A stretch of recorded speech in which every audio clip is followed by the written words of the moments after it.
Bismillahirrahmanirrahim. Assalamualaikum warahmatullahi wabarakatuh. Selamat hari Khamis kepada semua rakan serta follower FB Soleha Mat Taha. Okey, apa khabar anda semua hari ini? Kita dah masuk bulan Oktober, hari yang pertama. Semoga kita semua dilimpahkan rezeki yang melimpah ruah lagi barakah daripada Allah Subhanahu Wa Taala. Kita doa yang baik-baik, semoga Allah berikan kita yang terbaik dalam kehidupan kita. Okey, boleh tolong share dan boleh tolong kongsikan Soleha punya link FB Live pada hari ini supaya lebih ramai orang yang akan dapat manfaat daripada perkongsian ilmu yang berkat, insya-Allah. Hari ini merupakan sharing ilmu tajuk yang ke-304. Tajuknya adalah 4 sifat Rasulullah sallallahu alaihi wasallam. Okey, tapi sebelum tu mari kita sama-sama mulakan sharing ilmu kita dengan selawat dan juga doa seperti kebiasaan. Semoga Allah merahmati dan merestui segala perjalanan majlis ilmu kita pada petang ini. Allahumma salli ala Sayyidina Muhammad wa ala alihi Muhammad. Allahumma salli ala Sayyidina Muhammad wa ala alihi Muhammad.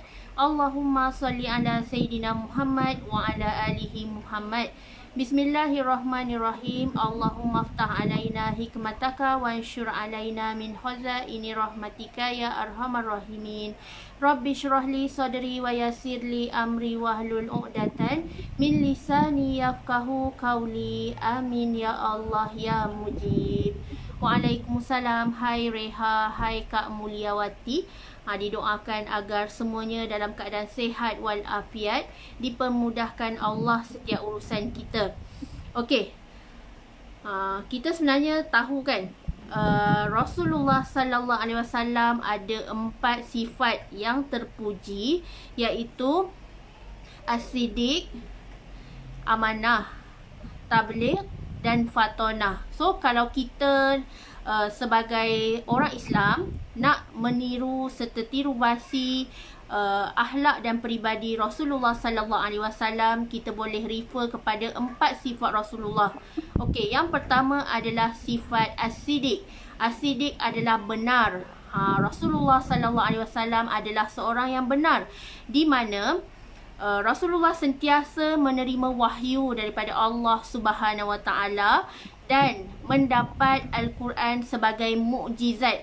Mukjizat Nabi Muhammad sallallahu alaihi wasallam adalah Al-Quranul Karim dan juga semua ayat-ayat yang diturunkan kepada baginda adalah melalui Allah dan juga perantaraan malaikat Jibril dan dijadikan sebagai wahyu.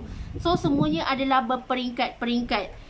Allah tak bagi wahyu sekaligus kepada Rasulullah, tetapi semuanya adalah secara berperingkat-peringkat. Dan kita tahu semua sifat Rasulullah ni adalah seorang yang benar. As-siddiq. As-siddiq adalah yang benar. So Rasulullah bukan seorang yang penipu, bukan seorang yang berkata dusta, tetapi Rasulullah kita tahu dengan sifatnya yang benar, yang selalu bercakap perkara yang betul dan tidak menyampaikan sesuatu yang salah. So ini adalah sifat peribadi yang telah Allah berikan kepada baginda Rasulullah sallallahu alaihi wasallam. As-siddiq, benar. Okey, sifat yang kedua adalah amanah. Amanah di sini bermaksud boleh dipercayai. Rasulullah sallallahu alaihi wasallam seorang yang boleh dipercayai, merupakan Nabi dan juga Rasul dan diangkat oleh Allah menjadi Rasul yang terakhir dan merupakan Rasul yang boleh memimpin kita umat Nabi Muhammad. So Rasulullah adalah Nabi yang terakhir. Selepas Rasulullah dah tak ada lagi dah Nabi yang diturunkan. So Rasulullah di sini bersifat seorang yang amanah, seorang yang jujur, berkata perkara-perkara yang benar, tak menipu, tak dusta. Dan di sini kita tahu Rasulullah seorang yang maksum. Maksum adalah terpelihara daripada dosa besar dan dosa kecil. So itulah sifat Rasulullah yang sentiasa menjaga amanah, yang sentiasa jujur dalam berdakwah, dalam berniaga, tak ada unsur-unsur penipuan, tak ada unsur-unsur penyelewengan. Kalau Islam ajar begitu-begitu, begitulah Rasulullah ajarkan kepada kita. Sebagai contoh, Allah menurunkan wahyu dan ayat Al-Quran kepada Rasulullah sallallahu alaihi wasallam. Contohnya adalah berkisar dengan perintah Iqra, bacalah. So di sini Allah menyuruh kita dan juga seluruh umat Nabi Muhammad sallallahu alaihi wasallam, kepentingan membaca tu telah diperintahkan sejak daripada wahyu yang pertama, iaitu Iqra, bacalah. So Rasulullah seorang yang amanah, seorang yang jujur, tak pernah menyampaikan sesuatu yang palsu, tak pernah menyampaikan sesuatu yang bohong. Semuanya adalah benar-benar belaka dan kita boleh percaya. Kita boleh percaya segala apa yang Rasulullah sampaikan tu, kita ambil poin dan pedoman dalam kehidupan kita, insya-Allah. Okey. Dan selain tu, kita ada sifat Rasulullah yang ketiga adalah tabligh.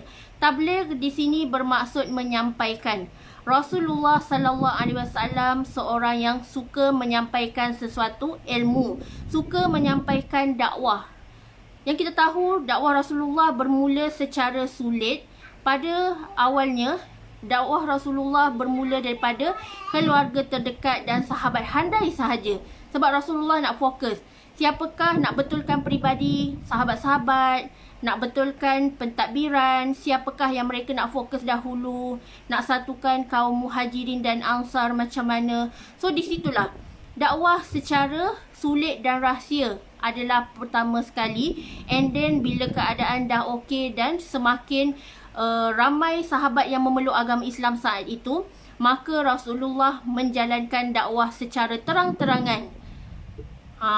Apa yang Rasulullah sampaikan tu semuanya adalah perintah Allah Subhanahu Wa Taala. Sebagaimana dalam ayat Al-Quran pun Allah perintahkan dan Allah berfirman kepada kita semua supaya berdakwahlah. Berdakwahlah di jalan Allah, berjihadlah di jalan Allah. Termasuklah kita nak jihad ilmu ke, jihad akhlak ke, jihad hawa nafsu, macam mana kita nak berperang dengan kaum musyrikin Mekah, yang orang kafir Quraisy, kita nak yang selalu menentang agama Islam tu, kita nak atasi masalah mereka yang selalu bermusuh, berpuak-puak, berasabiah, ada semangat asabiah di situ. So dalam Islam pun ajar supaya kita bersatu padu, duduk dalam satu circle, duduk dalam jemaah yang padu, insya-Allah kita dapat aura yang sangat luar biasa. Di mana kalau kita duduk dalam circle positiflah yang kita akan dapat. Tetapi kalau kita duduk dalam circle yang suka membawang, circle yang suka menyampaikan sesuatu negatiflah yang kita dapat. So kita pilih circle kita.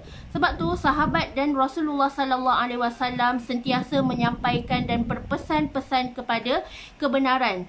Tak ada sesuatu pun yang mereka menyampaikan itu adalah sesuatu yang sesat, tetapi semuanya adalah ilmu Allah berdasarkan wahyu yang Allah turunkan secara berperingkat melalui malaikat Jibril. So Rasulullah sifatnya adalah tabligh, menyampaikan. Kita kalau kita nak jadi seorang manusia yang bermanfaat, kita ni adalah da'i, kita ni adalah khalifah. Tugas kita sebagai manusia pun adalah menyampaikan sesuatu ilmu yang bermanfaat, yang boleh merubah perjalanan hidup seseorang daripada gelap menjadi terang, daripada kusam menjadi lebih clear, bahawa bila kita berpegang dengan agama Allah, insya-Allah hidup kita akan selamat. Sama juga macam tugas guru, tugas cikgu-cikgu, tugas ustazah, apa semua tu adalah menyampaikan ilmu kepada anak muridnya, supaya anak murid dapat lahir menjadi generasi yang kaya akhlak, kaya ilmu dan juga kaya budi bahasa. So penting untuk kita tiru sifat serta tauladan daripada Rasulullah sallallahu alaihi wasallam yang sangat-sangat terpuji, yang sangat-sangat mulia, yang memang kita tahu sifat Rasulullah ni ada 4 sahaja, iaitu siddiq, benar, amanah, boleh dipercayai, tabligh, menyampaikan, dan yang keempat adalah fatonah, bijaksana. Kita sebagai da'i, kita sebagai manusia, Allah suruh kita menjadi seorang yang bijaksana. Jangan kita terus-terusan menjadi seorang yang jahil. Sebab bila kita jadi seorang yang jahil, kita tak dapat berkembang, kita tak dapat grow, kita tak dapat improve diri kita untuk menjadi seorang yang berguna di masa hadapan. So yang keempat, sifat Rasulullah adalah fatonah, bijaksana. Sebab tu macam Solehah buat live ni pun, Solehah bukan sekadar-kadar cakap tanpa ilmu, tetapi memang kita dah buat revision, kita refresh kembali ilmu-ilmu yang Solehah dah belajar dekat USIM. Sebab Solehah sebelum ni mengambil jurusan syariah dan undang-undang. So memang banyak yang kita belajar mengenai syariah, mengenai hukum hakam, mengenai fatwa, apa semua tu. And then kita kongsikan kembali kepada anda, sebab kadang-kadang kita ni lahir dalam bukan background yang family bukan mementingkan agama Islam. So di sinilah masa sekarang lah, jangan kita bertangguh, jangan kita buang masa untuk bertangguh nak upgrade ilmu. Sebabnya kalau kita menuntut ilmu, kita nak ubah diri kita menjadi lebih baik, menjadi manusia yang better person, insya-Allah. Bila kita upgrade ilmu, kita akan upgrade diri kita, kita dapat upgrade amal kita, kita dapat upgrade keseluruhan rezeki kita, insya-Allah. Yang penting dalam kehidupan kita ni, yang kita nak capai adalah sebenarnya barakah, keberkatan.